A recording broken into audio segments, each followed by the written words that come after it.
ก่อนอื่นเฮียนท่านประธานคณะประธานที่เคารพอย่างสูงเฮียนประธานสมาชิกรัฐบาลที่นับถือประธานสสสที่นับถือข้าพเจ้าพลโทคำกิ่งวิลามณีวงศ์สสสเขตเลือกตั้งที่3แขวงลำธาขอประกอบความเห็นตามการเจ้าที่ของประธานของประชุมต่อกับวาระแห่งชาติว่าโดยการพัฒนาชนบทแก้ไขปัญหายากซึ่งบางคำเห็นของข้าพเจ้าอาจจะคล้ายคือบรรดาสสสที่มีความเห็นไปก่อนแต่ว่าก็เนื่องจากได้ลงทะเบียนแล้วก็จะขอลงนักแนะนำตื่มบรรณาที่1ต่อกับโครงห่างของวาระแม่นเห็นดีเป็นต้นแม่นทัศนะสีนำหาบรรณาใหญ่นี้สิ่งในนั้นถือเอาการพัฒนาชนบทแม่นหน้าที่ของตัวพรรคตัวรัฐทั่วสังคมการพัฒนาชนบทต้องรับประกันการขุดค้นน้ำใส่กำลังแห่งสังรวมสอดคล้องกับนโยบายสร้างเศรษฐกิจเอกราชเป็นเจ้าตนเองรวมมาที่4 สอจพร้อมนี้ก็เอกภาพตามหาหลักการในการจะตั้งปฏิบัติซึ่งข้าพเจ้าเสนอ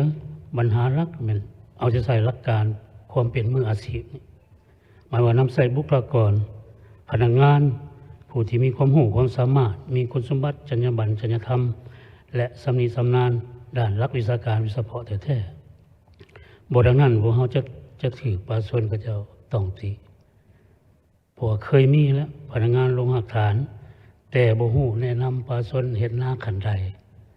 หรือว่าให้เนินสูงอยู่ภาคเหนือตัวนี้อันนี้ข้าพเจ้าคิดว่าให้เน้นหลักวิชาการแท้ๆเนาะสมันปัญหามันก็บ่พันถึงการเลือกเฟ้นพนักงานจากคณะการที่เกี่ยวข้องเพื่อลงเฮ็ดตัวจริงนำพาท้องถิ่นจัดตั้งปฏิบัติตัวจริงบทเรียนผ่านมาพวกเราก็เห็นนำกันแล้วในการก่อสร้างหลักฐานการเมืองหรือว่าเวียงงาน3ผ่านมาข้าพเจ้าคิดว่าอันดับที่1ต้องเป็นพนักงานจากแขนงเกษตรกรรมป่าไม้เนาะเพราะประเทศพวกเราเป็นประเทศเกษตรกรรมมีทางแห่งด้านนี้ห้องมาก็จะเป็นคงเขตคมนาคมขนส่งหรือว่าคงเขตอุตสาหกรรมการค้าวัฒนธรรมและท่องเที่ยวอันนี้ปัญหาที่1ปัญหาที่2ต่อกับกำหนดเวลา2007ถึง2030 3 ปีนี้ข้าพเจ้าเห็นว่าเหมาะสมที่สุดเพราะเท่ากับอายุของรัฐบาลสมัยที่10นี่ที่ยังเหลือแล้วก็นอนอยู่ในแผนพัฒนาสิทธิสังคมสมัยที่10ตามข้าพเจ้าเข้าใจต่างบรรดาว่าใน3 ปีบ่มาของพวกเขาจะเห็นอะไรลดพ้นความทุกข์ยากหมดทั่วประเทศเนาะแน่นอนว่าจะมีผู้พ้นทุกข์ก่อนผู้หังมีก่อนผู้พ้นทุกข์น้ำหลังแต่ว่าฮอดปี2030นี่พวกเขาจะสามารถประเมินและก็สังรวมได้ในระดับแน่นอนเลยหู้ทิศที่พวกเขาจะสืบต่อในสมัยต่อไปบ่แตกต่างยังกับวาระแห่งชาติที่ผ่านมานี่วาระแห่งชาติยาเสพติดพวกเขาก็ต่ออายุและมาฮอดปัจจุบันนี่ถึงบ่มีวาระแห่งชาติแต่ก็ยังสืบต่อตราบใดยังมีปัญหาดังกล่าวอยู่อันนี้ข้าพเจ้าคิดว่ามันเป็นปัญหาที่พวกเขาจะต้องได้รับรู้เข้าใจเนาะคิดว่าหลังปี2030รัฐบาลและภาคส่วนที่รับผิดชอบที่เกี่ยวข้องก็จะมีแผนรองรับเพื่อสืบต่อในการพัฒนาตามทิศนี้เนาะอันนั้นปัญหาที่2ปัญหาที่3ต่อกับบรรดาเวียกจุดสูงนี่ข้าพเจ้าก็เห็นว่าครบถ้วนหาเวียกจุดสูง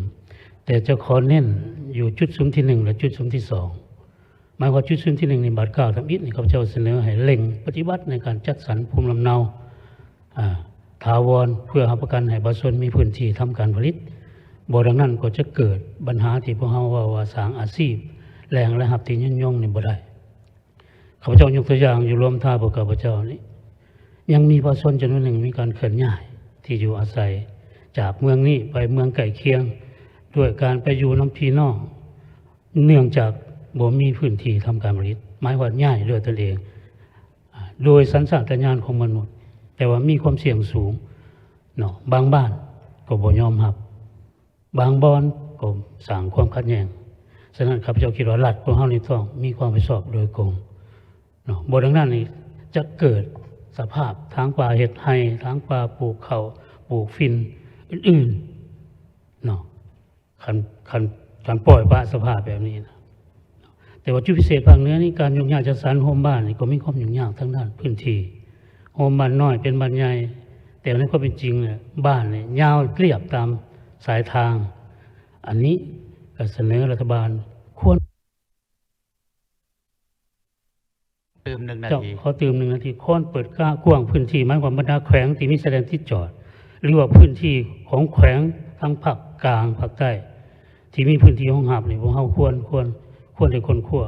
บ่ขับแคบบ่แนวคิดท้องถิ่นเกินไปข้าพเจ้าคิดว่า จุดศูนย์ที่สองจุดศูนย์ที่สองอีกจุดหนึ่งนี่ควรเร่งสร้างแม่นโ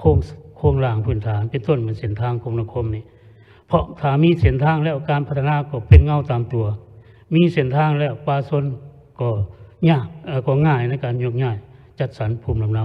อีกจุดสำคัญหนึ่งในการสร้างโครงร่างทางด้านการศึกษาเพื่อยกระดับของพลเมืองอยู่เขตทางไกลสอกดีจะเป็นสาวโรงเรียนประถมมัธยมหรือโรงเรียนกินนอนชนเผ่าโรงเรียนวิชาชีพอันนี้ข้าพเจ้าคิดว่ามีความจำเป็นอย่างยิ่งบรรทัดสุดท้ายต่อกับกลไกการจัดตั้งปฏิบัติแบ่งความรับผิดชอบนี้ข้าพเจ้าเห็นว่าสนับสนุนมอบให้แต่ละกระทรวงเกี่ยวข้องบ่ดังนั้นนี่มันจะหนิ่งความรับผิดชอบคือบางวาระที่ผ่าน บ่ทันแล้ว แต่เสนอให้ท่านสั่งรวมส่งให้กองเลขาตื่มเนาะ